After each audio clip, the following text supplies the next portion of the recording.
Good morning সবাইকে। এখন বাজে 5:30 আর আমি এখন উঠেছি মামানের বাবার অফিসের টিফিনটা করব। সকালের জলখাবারটা দুপুরটা তো করাই থাকে।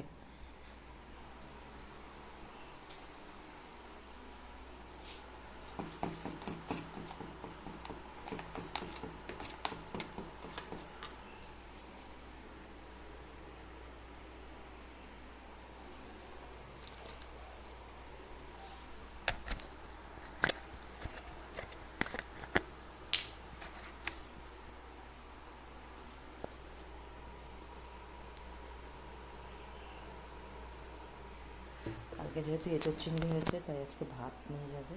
যে ভাত হয়ে গেছে সকাল সকাল।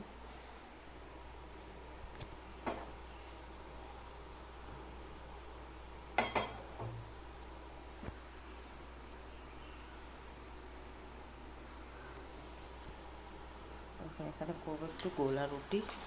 তো এই যে পেঁয়াজ লঙ্কা আর এখানে ডিমটা দিয়ে নিয়ে একটু নুন দিয়েছি, এটাই দিয়ে করবো।